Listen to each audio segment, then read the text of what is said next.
She thought she'd found love in a grocery store parking lot. He was a gentleman, flowers, kind words, a smile that promised she'd never be lonely again. 3 months later, she married him. 6 months after that, she discovered her bank accounts were nearly empty. Over $100,000 gone. The man she'd trusted with her heart had been methodically draining her life savings, opening credit cards in her name, creating fake investment accounts. The gentleman had become a con artist, and she'd never seen it coming. How does a smart, educated woman fall for such a cruel deception? What warning signs did she miss while searching for companionship in her golden years? And what happened when she finally discovered the truth? The Texas sun beat down on the parking lot of H-E-B on a Thursday afternoon in late April 2019. Margaret Sullivan, 63 years old, pushed her shopping cart toward her silver Honda Civic, her arms aching slightly from the weight of the grocery bags. The heat shimmered off the asphalt, and she could feel sweat forming at the base of her neck despite the light cotton blouse she wore. Spring in San Antonio always arrived with a vengeance, turning mild mornings into sweltering afternoons without warning. She had just loaded the last bag into her trunk when she heard a man's voice behind her. "Ma'am, excuse me. I believe you dropped this." Margaret turned to find a tall man in his early 60s holding her reusable shopping bag, the green one with the Texas bluebonnets printed on it. He wore a pressed khaki slacks and a crisp white polo shirt, his silver hair neatly combed back. His smile reached his eyes, creating crow's feet that suggested a lifetime of laughter. "Oh my goodness," Margaret said, pressing her hand to her chest. "Thank you so much. I would have been halfway home before I realized." "Happy to help," he said, handing her the bag. His voice carried the gentle drawl of someone who'd spent their whole life in Texas. "Can't have you losing your blue. They're practically sacred around here." Margaret laughed, a genuine laugh that surprised her. She hadn't laughed like that in the 3 years since Robert died. "You're absolutely right about that. My late husband used to take me out to the hill country every spring just to see them bloom." "A man of good taste," the stranger said, his expression softening with what appeared to be genuine sympathy. "I lost my wife 2 years ago. Cancer. I know how those traditions can hurt and heal at the same time." Something in his eyes convinced Margaret of his sincerity. She'd become adept at spotting false sympathy. The neighbors, who asked how she was doing but didn't wait for an answer. The church ladies who patted her hand and changed the subject. This man seemed different. "I'm sorry for your loss," Margaret said quietly. "And I'm sorry for yours." He extended his hand. "I'm Richard Coleman, Margaret Sullivan." She shook his hand, noticing how warm and steady his grip was. "Well, Margaret Sullivan, I don't want to hold you up in this heat, but I wonder if you might like to get a cup of coffee sometime. There's a nice little place down on Broadway, Mary Lou's. They make a pecan pie that'll make you forget your troubles for at least 20 minutes. Margaret hesitated. She hadn't been on anything resembling a date since Robert's funeral. Her daughter Jennifer, who lived in Houston with her own family, had been encouraging her to get out there for over a year now. But Margaret had resisted. The thought of starting over at 63 seemed exhausting, but Richard's smile was kind, and his eyes held none of the predatory eagerness she'd seen in the few men who'd approached her at church functions. He seemed genuinely lonely, just like her. "I think I'd like that," she heard herself say. "Wonderful." Richard pulled out his phone, a newer iPhone that he handled with easy familiarity. "May I get your number? I'll give you a call tomorrow, if that's all right." They exchanged numbers, and as Margaret drove home to her 3-bedroom house in Alamo Heights, she felt something she hadn't experienced in years: anticipation. The house wouldn't feel quite so empty tonight. She had something to look forward to. Her home stood on a quiet, tree-lined street where the oaks provided blessed shade from the relentless sun. She had lived here for 32 years.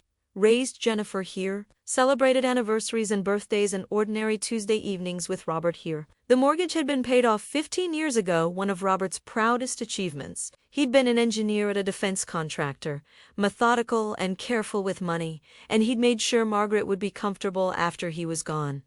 The life insurance payout, combined with Robert's pension and her own modest retirement from 25 years as an elementary school librarian, meant Margaret had roughly $470,000 in savings and investments. Robert had set it all up with their financial advisor, explaining every detail to Margaret in those final weeks when they both knew the heart disease would win. "You'll be fine, Maggie," he'd told her, using the nickname only he was allowed to use.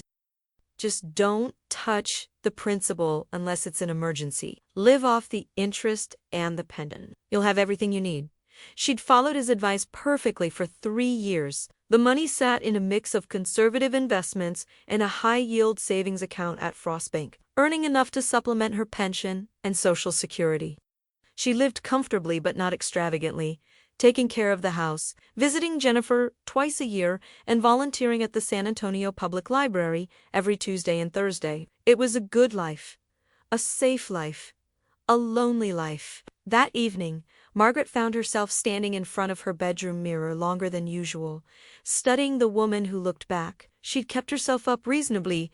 Well, her hair was more silver than brown now, but she kept it styled in a neat bob. She'd gained perhaps 15 pounds since Robert died, but her doctor said she was healthy. The lines around her eyes and mouth told the story of 63 years, but they weren't unkind lines. "What are you doing, Margaret?" she asked her reflection. But she already knew the answer. She was hoping, and hope, she'd learned, was both a blessing and a dangerous thing. Richard called the next afternoon, just as he'd promised. His voice over the phone was warm and friendly, asking about her day, telling her about his own morning spent volunteering at the VA hospital. He was a retired Army officer, he explained, 25 years of service, including 2 tours in Iraq during the first Gulf War. Now, he spent his time giving back to veterans who weren't as fortunate as he'd been. They met for coffee on Saturday at Mary Lou's, and the pecan pie was indeed excellent. Richard was a perfect gentleman. He pulled out her chair, insisted on paying, and asked thoughtful questions about her life. He told her about his own. His wife Patricia had been a teacher. They'd had no children, and he'd spent the last 2 years learning how to live alone in his apartment near the medical center. "It's not the same," he said, stirring sugar into his coffee. "You build a life with someone, and then suddenly you're just adrift. Everything reminds you of them, but nothing brings them back." Margaret understood completely. They talked for 2 hours, long enough for the lunch crowd to come and go. And when Richard walked her to her car, he asked if she'd like to have dinner the following week. She said yes. Over the next 3 months, Richard Coleman became a fixture in Margaret's life. He was attentive without being overwhelming, calling every few days, taking her to dinner once or twice a week.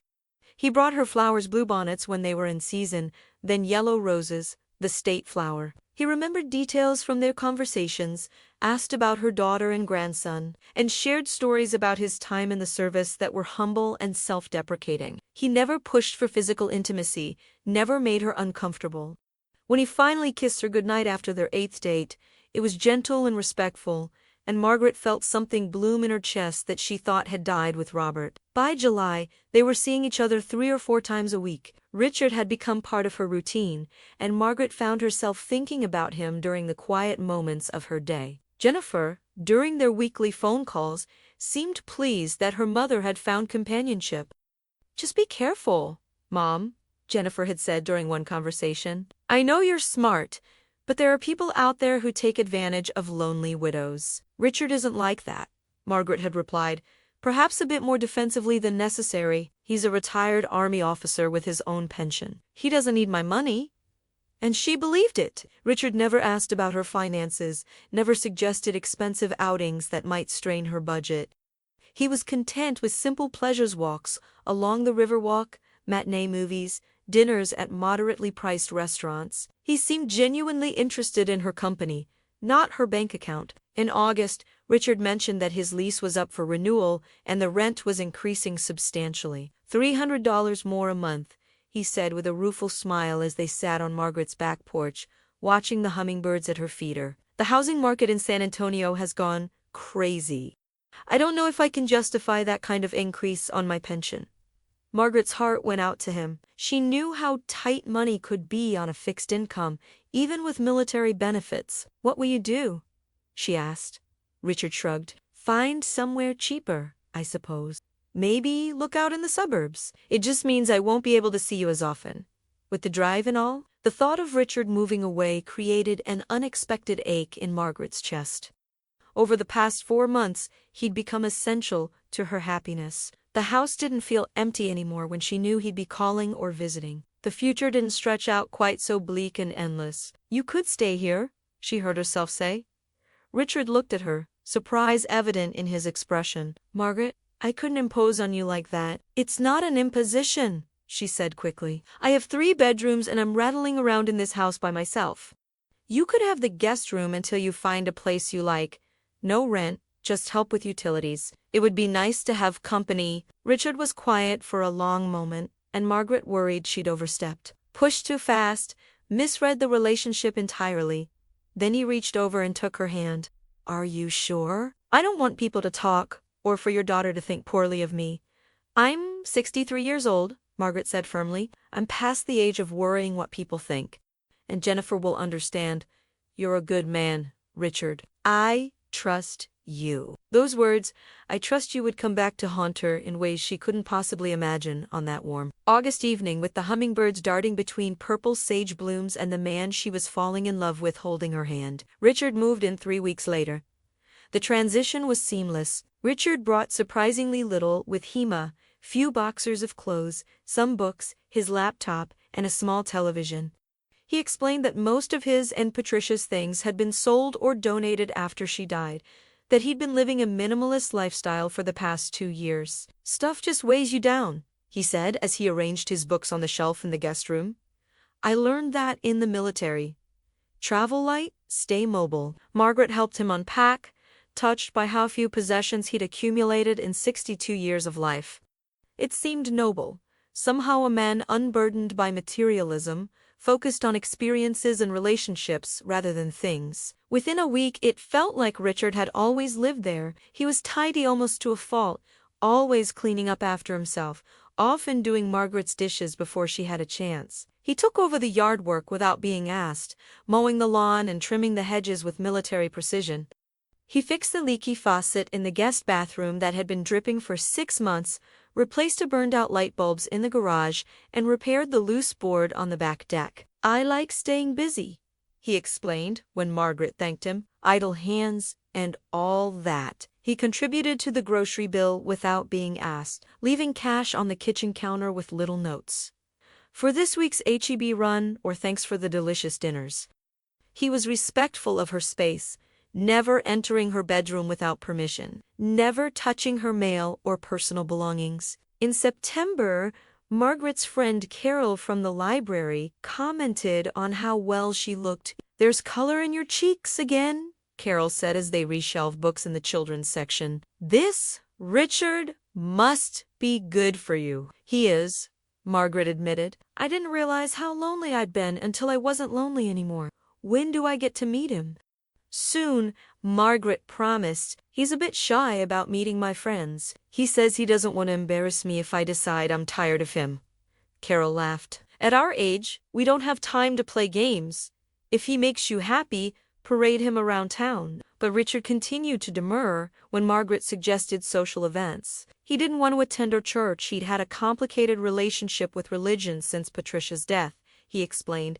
He was hesitant about meeting her book club, worried that a room full of women would make him the odd man out. When Jennifer suggested flying down from Houston to meet him during her son's fall break, Richard claimed he had a VA hospital commitment that week. "I don't want the first time I meet your daughter to be rushed," he said. "Let's wait until Thanksgiving. I'll have more time off, and we can do it right." It made sense to Margaret. Richard was thoughtful, wanting everything to be perfect. She appreciated his consideration, his desire to make a good impression. October brought cooler weather and a shift in their relationship. One evening, as they watched a movie on the couch, Richard took Margaret's hand and said quietly, "I'm falling in love with you." Margaret's heart, which she'd thought had ossified after Robert's death, seemed to expand in her chest. "I'm fallen in love with you, too." They kissed, and this time it deepened into something more. That night, Richard didn't return to the guest bedroom. The physical intimacy was different from what Margaret had known with Robert Schindler, perhaps. More tentative, both of them aware of their aging bodies and the vulnerability that came with them. But it was beautiful in its own way, and Margaret felt young again, desired again, alive again. In the afterglow, lying in the darkness of her bedroom with Richard's arm around her, Margaret whispered, "I never thought I'd feel this way again." "Neither did I," Richard murmured into her hair. "You're a gift, Margaret. An absolute gift." The next morning, over coffee, Richard broached a delicate subject. "Margaret, I need to be honest with you about my finances." Margaret's stomach tightened slightly, but she kept her expression neutral. "All right. My pension is decent, but it's not as much as I let you believe. Between Patricia's medical bills and some bad investments I made after she died trying to distract myself, I guess I'm not in great shape financially. I'm not destitute," he added quickly, "but I'm not comfortable either. I just wanted you to know the truth now that this is getting serious." Margaret reached across the table and took his hand. "Thank you for telling me. I appreciate your honesty."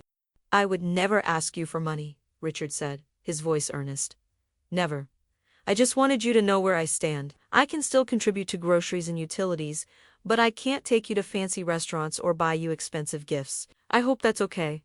"Richard, I don't care about expensive things. I just care about you." He smiled, but there was something in his eyes, relief, perhaps, or calculation.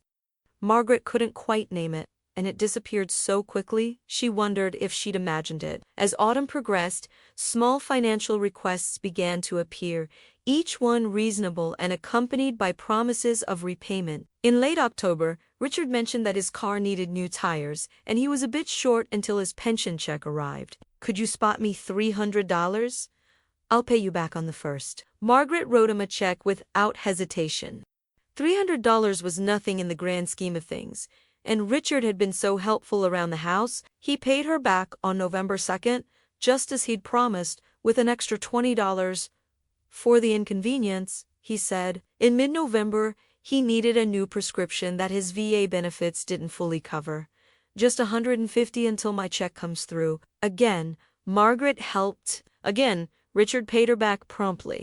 On Thanksgiving, Jennifer and her family did come to visit. Margaret had been nervous, wanting her daughter to like Richard, wanting Richard to make a good impression. The dinner was pleasant enough. Richard was charming and attentive, complimenting Jennifer's son Tyler on his football achievements, asking thoughtful questions about Jennifer's work as a pharmaceutical sales rep. But later, as Margaret and Jennifer cleaned up in the kitchen while Richard and Jennifer's husband Steve watched football in the living room, Jennifer's expression was troubled. "Mom, can I ask you something?" "Of course, honey. How much do you really know about Richard?" Margaret felt defensive immediately. "I know he's kind and caring and makes me happy." "Isn't that enough? Have you Googled him? Checked his background? Verified his military service?" "Jennifer, for heaven's sake." "Mom, I'm serious. You met him in a parking lot 4 months ago, and now he's living in your house. Don't you think you should know more about him?" "I know what I need to know. He's not after my money, if that's what you're worried about. He has his own pension." Jennifer bit her lip, clearly wanting to say more, but holding back. "Just be careful, okay? Promise me you'll be careful." "I promise," Margaret said, eager to end the conversation. But Jennifer's words planted a small seed of doubt that Margaret tried hard to ignore. In early December, Richard proposed. They were at the San Antonio Botanical Garden, walking through the winter displays, when Richard stopped by a fountain and took both of Margaret's hands in his. "Margaret Sullivan, I know we haven't known each other very long, but at our age, we don't have time to waste. You've brought joy back into my life. You've given me a reason to wake up in the morning. Would you do me the honor of becoming my wife?" He didn't have a ring. He apologized for that, explaining he wanted to let her choose her own, but his eyes were sincere, his voice was steady, and Margaret's heart answered before her head could raise objections. "Yes," she said. "Yes, I'll marry you." They married at the courthouse on December 20, 2019, with 2 witnesses pulled from the hallway.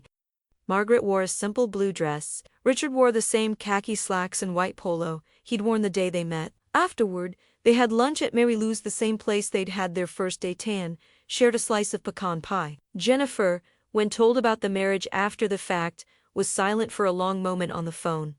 "Mom, this is so fast. I know it seems that way, but we're not kids. We know what we want.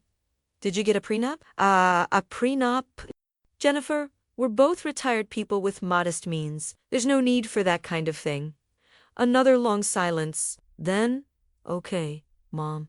If you're happy, I'm happy for you. But please, just keep your eyes open. Margaret had bristled at the implication, but promised she would. That night, as she lay next to her new husband in the darkness, Margaret felt a contentment she hadn't experienced in years. She was no longer alone. She had a partner, a companion, someone to share her remaining years with. She didn't know that in less than 3 months she would look back on this moment and wonder how she could have been so blind.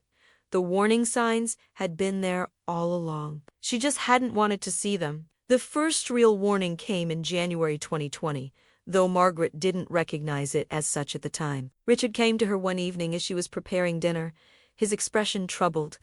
"Margaret, I need to talk to you about something serious." Her heart quickened with concern. "What is it? Are you okay?" "I'm fine, but I just got off the phone with my financial advisor, and I've got a problem. Remember those bad investments I told you about? Well, one of them is coming due, and if I don't settle it, I'm going to take a massive hit on my credit. It could affect my VA benefits, maybe even my pension." Margaret set down the wooden spoon she'd been using to stir pasta sauce. "How much do you need?" $5,000. "I know it's a lot. I have it," Margaret said immediately. "If it protects your pension, of course I can help. We're married now." "What's mine is yours." Relief flooded Richard's face. "Are you sure? I hate to ask, but I'm in a real bind here." "I'm sure. I'll transfer it from savings tomorrow." Richard pulled her into a tight embrace. "You're saving my life, Margaret. I swear I'll pay you back. As soon as this investment matures in 6 months, you'll get every penny back with interest." The next day, Margaret transferred $5,000 from her savings account to Richard's checking account. It hurt to see that much money leave at once. Robert would have been horrified, but Richard was her husband now. They were a team. The investment never matured. 6 months would come and go without Richard mentioning repayment, and by then, Margaret would have far bigger problems to worry about. In February, Richard suggested they consolidate their finances. "It's silly for us to maintain separate accounts," he said one morning over coffee. "We're married. We should have a joint account for household expenses. It'll make everything easier." Margaret hesitated. Robert had always maintained that she should keep her own accounts, her own financial independence, but Robert was gone, and Richard was her husband now. She was being old-fashioned, clinging to outdated notions of financial separation. "What did you have in mind?" she asked. "Just a joint checking account. We'll each put in equal amounts every month for bills, groceries, that sort of thing. Your savings and investments can stay separate. This is just for day-to-day stuff." It sounded reasonable. They opened a joint checking account at Frost Bank with an initial deposit of $2,000, $1,000 from each of them. They added both names to the account with equal access. What Margaret didn't realize was that Richard had also quietly added his name to her individual savings account during the same visit to the bank. The banker, seeing they were married and that Richard had brought Margaret's account numbers in a signed form, had processed the addition without question. Margaret had signed several documents that day, trusting Richard's explanation that it was all routine paperwork for the joint account. By the time she discovered what had happened, $47,000 would be gone. But in February 2020, Margaret was still blissfully unaware. She noticed small things: credit card statements that seemed higher than expected, cash that disappeared from her wallet more quickly than it should have. But Richard always had explanations. "I took $40 from your wallet for gas, honey. I meant to tell you. That charge for $600? That was the plumber, remember? The one who fixed the water heater." Margaret didn't remember a $600 plumbing bill, but the water heater had indeed been acting up. and she trusted Richard to handle those things. In March, the COVID-19 pandemic hit, and the world turned upside down. San Antonio went into lockdown, and suddenly Margaret and Richard were spending 24 hours a day together in the house. At first, it was comforting having Richard there during such a frightening time made Margaret feel safe. But isolation revealed cracks that social interaction had hidden. Richard became irritable when confined. He snapped at Margaret over small things, how she loaded the dishwasher, the volume of the television, the way she chewed her food. He apologized afterward, blaming stress and cabin fever, but the outbursts became more frequent. He spent increasing amounts of time in the guest bedroom on his laptop. The door closed. When Margaret asked what he was doing, he said he was managing his investments, trying to recoup some of his losses from 2019. "I'm doing this for us," he said, "so we can have a secure future." In April, Margaret needed to access her savings account to pay her property taxes. When she logged into her online banking, she was stunned to see the balance: $283,422.16. That couldn't be right. She should have had approximately $330,000 in that account. She checked the transaction history with shaking hands. Transfers to Richard Coleman. Over and over again. Small amounts at first: $500 here, $1,000 there. Then larger sums: $5,000, $8,000, $12,500. All dated from late February through mid. Margaret felt like the floor had dropped out from under her. She printed the transaction history and confronted Richard in the guest bedroom. "What is this?" Her voice was shaking, whether from fear or anger she couldn't tell. Richard looked at the papers, and his expression was genuinely confused.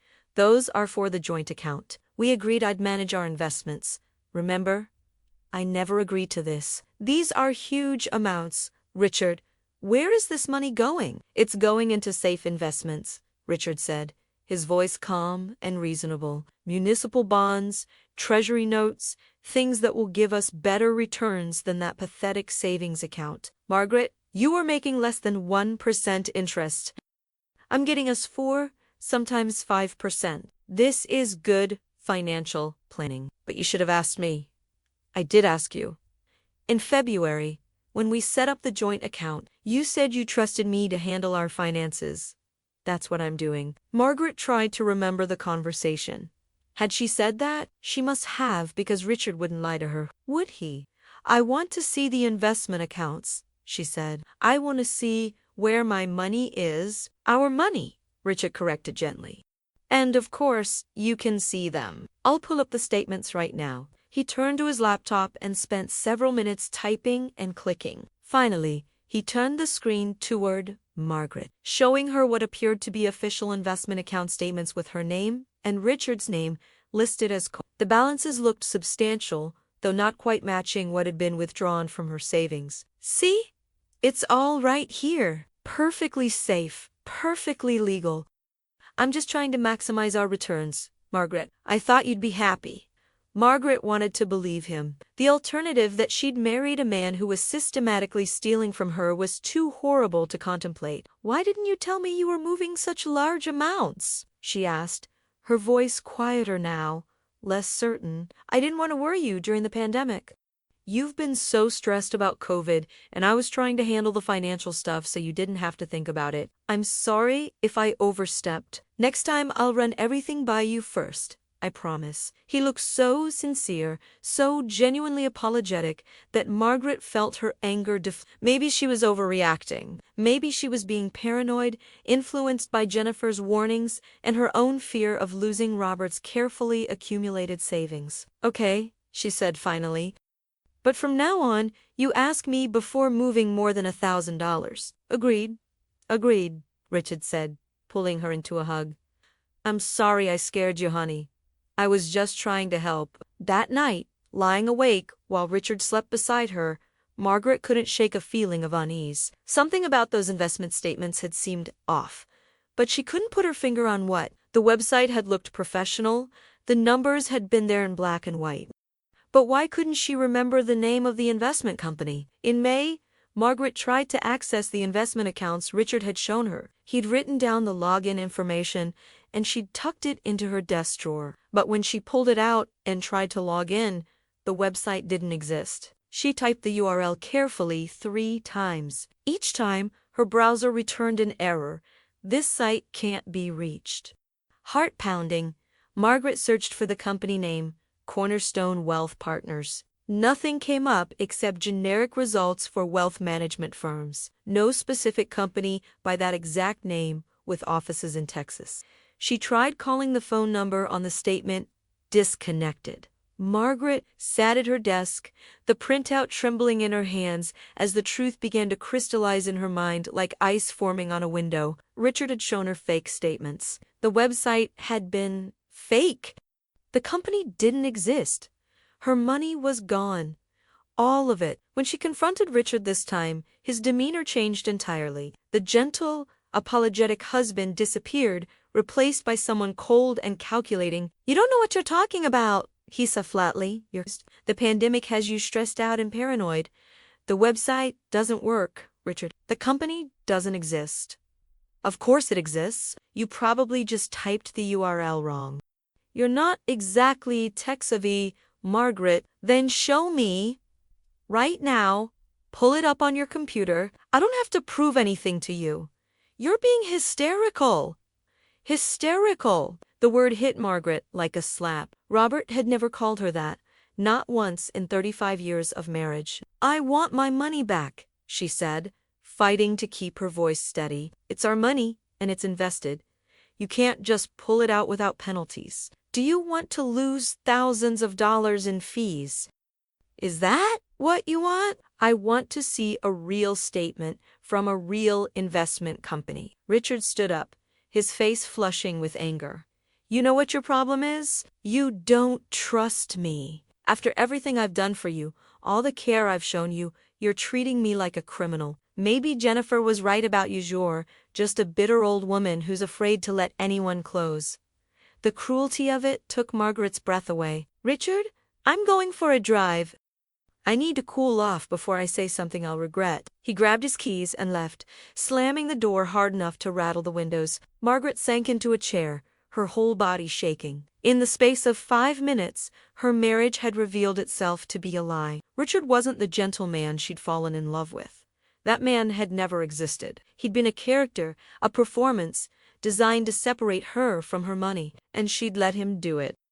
When Richard returned 3 hours later, he was apologetic again, bearing flowers and Chinese takeout. "I'm so sorry, honey. I was completely out of line. The stress of being cooped up, the pressure of managing our finances, it's been getting to me. But that's no excuse for how I spoke to you. Forgive me." Margaret wanted to tell him to leave, wanted to demand answers, wanted to call the police. But she was tired and confused and frightened, and part of her still hoped this was all a misunderstanding. "We need to see a real financial advisor together," she said. "Someone independent who can review our accounts." "Absolutely," Richard agreed immediately. "That's a great idea. I'll set something up as soon as the pandemic restrictions ease. In the meantime, no more moving money around without discussing it first. I promise." It was a promise he had no intention of keeping. Over the next 2 months, Margaret watched her accounts like a hawk, checking the balances online every single day. No more large transfers appeared, and she allowed herself to believe that maybe, just maybe, things would be okay. She didn't know that Richard had already moved on to credit cards. In July 2020, Margaret received a letter from a credit card company she didn't recognize. Discover Card. According to the statement, she owed $8,347.62. She'd never had a Discover Card in her life.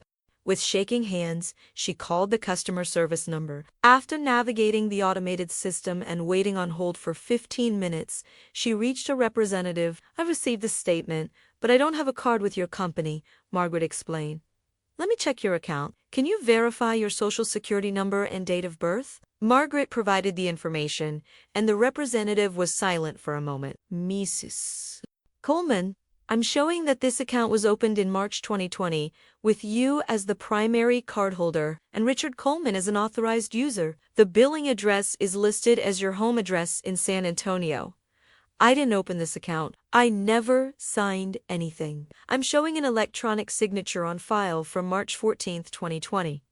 The account was opened online. Margaret's mind reeled. March was when she and Richard had been in lockdown together. He'd had access to her purse, her documents, her social security card, and driver's license. What were the charges for? She asked. Let me see. There are several cash advances, totaling about $6,000. The rest are purchases at various retailers and online merchants. Would you like me to email you a detailed statement? Yes, please, and I want to report this as fraud. The representative's tone became more sympathetic. I understand, ma'am.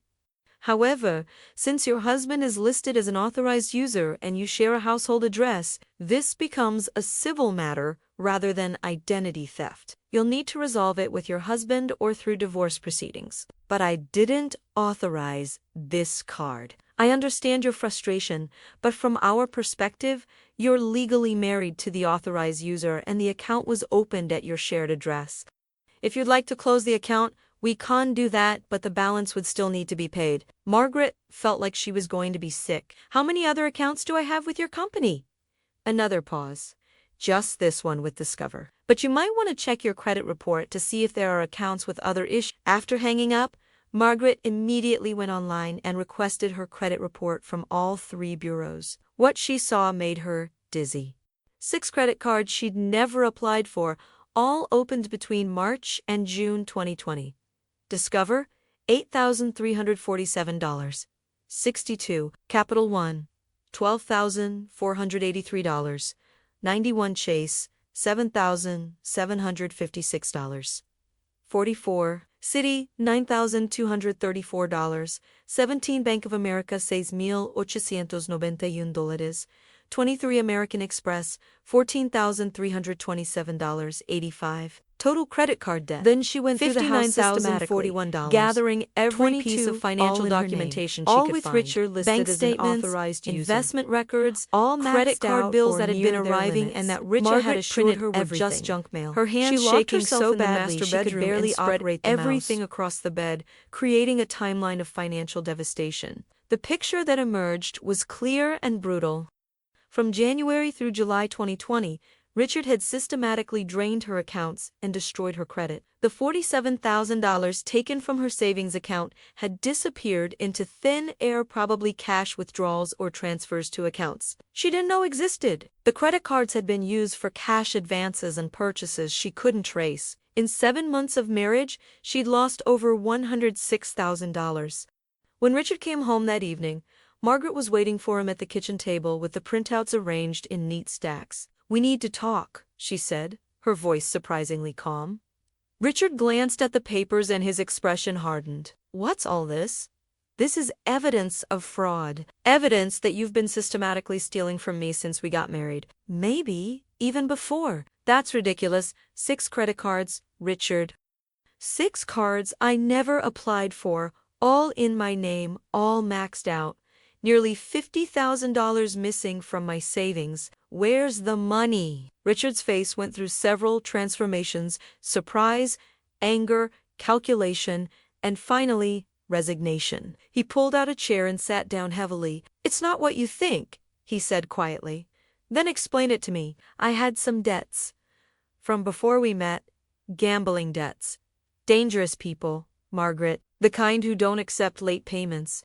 I needed to pay them off, or I was going to get hurt. Maybe worse. The confession was so unexpected that Margaret actually laughed, a harsh, bitter sound. So your solution was to steal from your wife?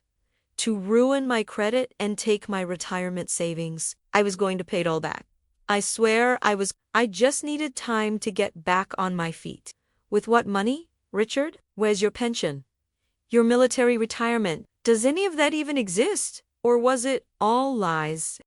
He didn't answer, which was answer enough. Get out, Margaret said. Margaret, get out of my house tonight. Right now. Pack your things. You can't just kick me out. I'm your husband. This is my home too. We'll see what a lawyer has to say about that. But tonight, you're leaving. If you're not gone in 1 hour, I'm calling the police. Richard stood up, his expression turning ugly. You think you're so smart? You signed those credit card applications. Margaret, you gave me access to your accounts. No court is going to see this as anything but a marital disagreement. And good luck proving I did anything illegal. You forged my signature, electronic signatures, done from our shared computer. Could have been you, could have been me. Can't prove which. And some of those investments, some of that money, it's already gone. Margaret, spent. Even if you divorce me, even if you take me to court, you're never getting it back. It's gone. The cruelty in his voice was breathtaking. This was the real Richard Colemanor. Whatever his real name was, the gentleman who'd picked up her shopping bag in the H-E-B parking lot had been a ghost, a fiction. 1 hour, Margaret repeated, her voice shaking now. Or I call the police. Richard grabbed his keys and wallet. I'll get my stuff tomorrow. You'll regret this, Margaret. You'll regret being so suspicious and untrusting. I was the best thing that ever happened to you, and you threw it away. He slammed the door on his way out, and Margaret heard his car roar to life in the driveway. She sat at the kitchen table, surrounded by evidence of her own gullibility, and finally let herself cry. She cried for the money she'd lost Robert's, careful savings, the security he'd tried to provide for her. She cried for her own foolishness, for ignoring Jennifer's warnings, for being so desperate for companionship that she'd overlooked every red flag. She cried for the loneliness that had made her vulnerable and the trust that had been weaponized against her. When the tears finally stopped, Margaret picked up her phone and called Jennifer. Mom, it's almost 11. What's wrong? Everything, Margaret said. Jennifer, you were right. About Richard. About all of it. I need help. I'm coming, Jennifer said immediately. I'll be there by morning. Just lock the doors and don't let him back in, okay? Okay. Mom, I love you. We're going to fix this. Margaret wanted to believe her, but as she looked at the stacks of paper documenting her financial ruin, she couldn't imagine how. That night, she barely slept. Every sound made her jump, terrified that Richard would come back, angry and dangerous. She dragged a chair against the bedroom door and kept her phone clutched in her hand, 911 ready to dial. But Richa didn't come back that night. The real nightmare fighting to recover her life and her money was just beginning. Jennifer arrived at 6:30 a.m. with her husband Steve and their son Tyler. She took one look at her mother's exhausted face and pulled her into a fierce hug. We're going to get through this, Jennifer said. But first, coffee. Then we make a plan. Over coffee and the kolaches that Steve had picked up on the drive, Margaret told them everything. Jennifer listened without interruption, her expression growing darker with each revelation. Steve took notes, his methodical engineer's brain already organizing the information. First things first, Steve said when Margaret finished. We need to secure all your accounts. Change every password, set up fraud alerts, freeze your credit, then we get you a lawyer. A good one. I can't afford a good lawyer, Margaret said miserably. I can barely afford a bad one now. Yes, you can, Jennifer said firmly.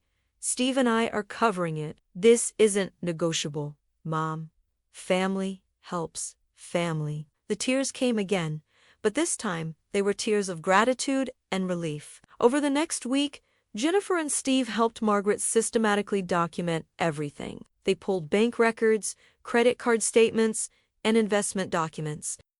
They created a timeline of Richard's theft, noting every fraudulent transaction they could identify. They hired Patricia Morrison, a divorce attorney with 20 years of experience and a reputation for being ruthless when necessary. This is going to be ugly, Patricia warned during their first meeting. He's clearly a con artist, probably has done this before. The good news is that Texas is a community property state, which means debts incurred during the marriage are joint.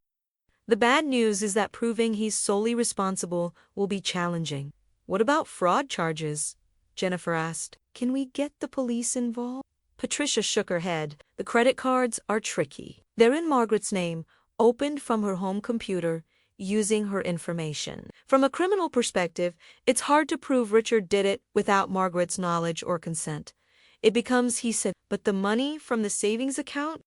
He was an authorized user on a joint account. Again, hard to prove theft. He'll claim it was for legitimate household expenses or investments that went bad. Margaret felt her hope deflating. So, he just gets away with it. I didn't say that, Patricia said with a slight smile. Civil court has a lower burden of proof than criminal court. We can absolutely take him to court for the divorce and argue that he defrauded you. We can seek a judgment that makes him solely responsible for the credit card debt. We can go after any assets he has. It won't be quick and it won't be easy, but we can fight. The divorce was filed in August 2020. Richard, served with papers at the address of a cheap motel where he'd apparently been staying, initially didn't respond. Then, 3 days before the deadline, he hired a lawyer, a cut-rate attorney who specialized in defending deadbeats and con artists. Richard's strategy became immediately clear: delay, deny, and drag Margaret through the mud. He claimed they'd had a joint understanding about the finances. He produced text messages that he claimed showed Margaret agreeing to various expenditures. He suggested that Margaret's age and stress had made her confused and forgetful, that she'd authorized everything and simply didn't remember. He's gaslighting you through his lawyer, Patricia said grimly. It's disgusting, but not uncommon. The discovery process revealed some truths about Richard Coleman, though his real identity remained murky. The social security number he'd given Margaret didn't match his name in federal databases. His claimed military service couldn't be verified through normal channels. The apartment he'd said he was being evicted from didn't exist at the address he'd provided. Richard Coleman might not even be his real name. He's probably done this before, Patricia said. Con artists like this have patterns. They find lonely, vulnerable targets, often widows or divorces with money. They romance them, marry them quickly, drain their accounts, and disappear. Sometimes they have multiple identities.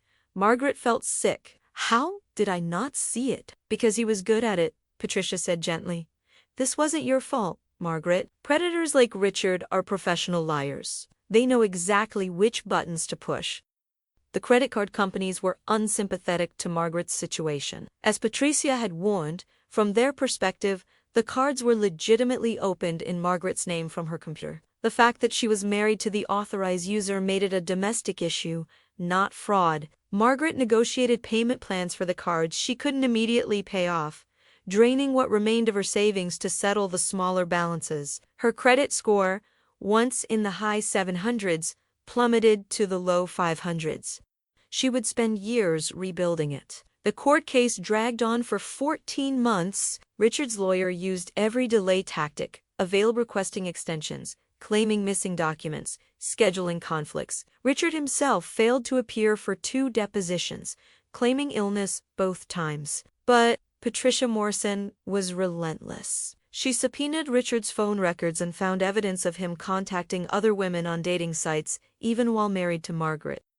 She tracked down 2 former wives who'd been similarly victimized, one in Oklahoma, one in Louisiana. Both women provided affidavits describing the same pattern of behavior Margaret had experienced. In October 2021, the judge ruled in Margaret's favor. Richard was found to have defrauded Margaret through misrepresentation and was ordered to pay restitution of $106,000 plus interest, assumes sole responsibility for all credit card debt incurred during the marriage, forfeit any claim to Margaret's property, retirement accounts, or future assets, pay Margaret's attorney fees. It was a complete victory on paper. In reality, Richard had no assets to seize. He'd disappeared by the time the judgment was, leaving no forwarding address. The last anyone heard, he'd been spotted in Arizona, possibly already working on his next victim. Margaret would never see a penny of the $106,000 she'd lost. But the legal victory mattered anyway.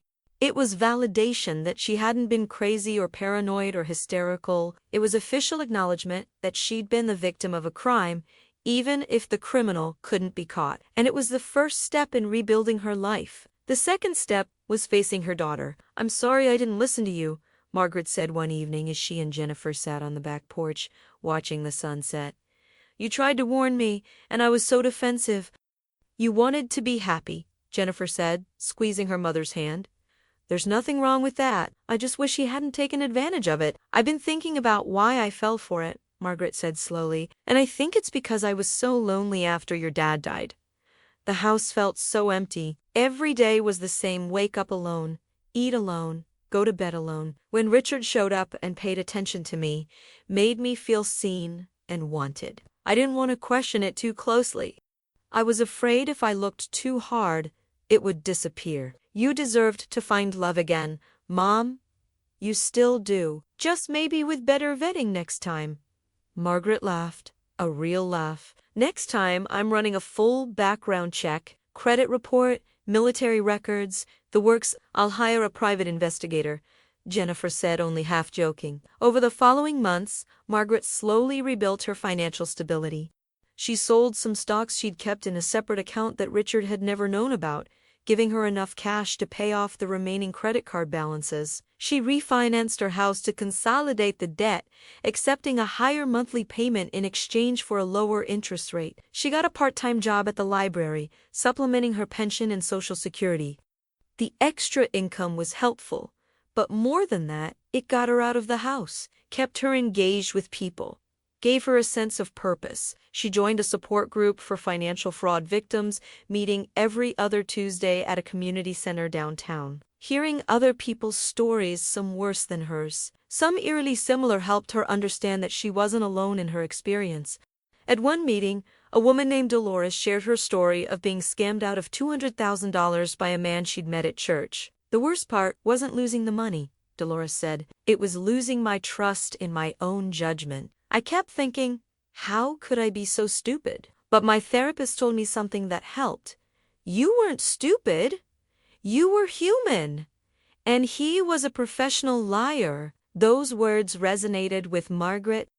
She began seeing a therapist herself, working through the shame and self-blame that had been eating away at her. You keep using the word gullible, her therapist, Dr. Chun, observed during one session. But I don't think that's accurate. You made decisions based on the information you had at the time. He deliberately manipulated that information to deceive you. That doesn't make you gullible. It makes you the victim of a calculated crime. Slowly, Margaret began to forgive herself.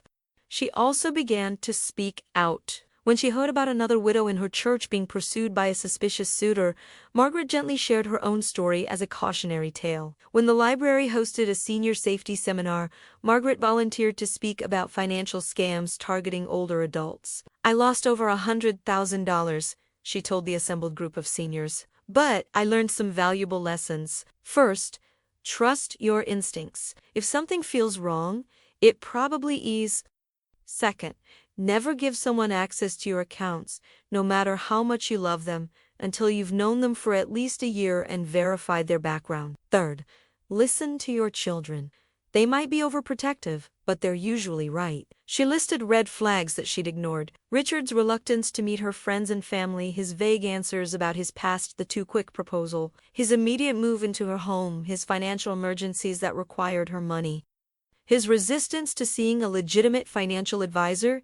If you see these signs, run, Margaret said. Don't walk. Run.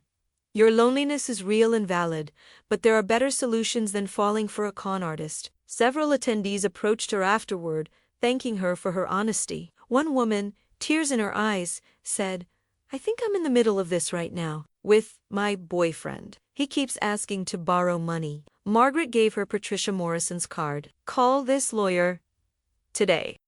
Don't wait. By early 2023, Margaret had stabilized her finances as much as possible. She would never recover what she'd lost. That money was gone forever. Her retirement would be tighter than Robert had planned, requiring her to work part-time for several more years and be much more careful with her budget. But she was okay. Damaged, but not broken. Wiser, sadder, but still standing. She'd learned that loneliness was preferable to being exploited. That companionship built on lies was worse than solitude. That her own company was better than the company of someone who saw her as a mark. She'd also learned that she was stronger than she'd thought, that she could survive financial devastation and emotional betrayal, that she could pick herself up, dust herself off, and keep going. One afternoon in March 2023, Margaret was shelving books in the library when she overheard two women talking in the next aisle. I just don't know if I can trust him, one woman was saying. We've only been dating for 3 months, but he's already talking about moving in together. What does your gut say? Her friend asked. that it's too fast. But I'm so tired of being alone. Margaret came around the bookshelf. I'm sorry to interrupt, but I couldn't help overhearing. May I tell you a story? She told them a condensed version of her experience with Richard. Both women listened with wide eyes. How did you recover? One of them asked. With help from my daughter, a joyed lawyer, and a lot of therapy, Margaret said honestly. But the first step was admitting I'd made a mistake and asking for help. Pride almost kept me from doing that, and it would have made everything worse. Thank you for sharing, the woman said. I think I need to slow things way down with this guy. Trust your instincts, Margaret said. They're usually right. As she walked away, Margaret felt something she hadn't experienced in years. A sense of purpose, her pain, her mistake, her victimization. It could help other people avoid the same trap. That night, Margaret Vida called Jennifer. How are you doing, Mom? Jennifer asked. You look good. Are you eating enough? I'm fine, honey. Better than fine, actually. I've been thinking about something, and I wanted to run it by you. Okay, I want to start a nonprofit. A support group and education program for seniors who've been victims of romance scams. Combine my library connections with the support group I'm already in, maybe get some local funding. Call it something like Safe Hearts or Second Chances. Jennifer's face lit up. Mom, that's a wonderful idea. Do you need help getting it started? I could use your business expertise, if you're willing. Absolutely. This is amazing, Mom. You're turning something horrible into something positive. Margaret smiled. Robert always said that the best revenge is a life well lived. I think helping other people avoid what happened to me qualifies as living well. Dad would be proud of you, Jennifer said softly. I'm proud of you. After they hung up, Margaret sat on her back porch, listening to the cicadas and watching the stars emerge in the darkening sky. The house was quiet, but it didn't feel empty anymore. It felt peaceful. She'd lost money, a lot of money. She'd lost time and trust and security, but she'd gained wisdom, resilience, and purpose. Richard Coleman, or whatever his real name was, had taken her savings, but he hadn't taken her spirit. He hadn't destroyed her capacity for hope or connection or growth. She was 66 years old, and she was starting over. It wasn't the retirement Robert had planned for her, but it was hers, authentic and hard-won, and that, Margaret decided, was enough. The Texas sky stretched overhead, vast and star-filled, full of possibilities. Margaret took a deep breath of the warm night air and smiled. She was going to be okay. Better than okay? She was going to help make sure other people were okay too, and maybe that was the best ending she could have asked for.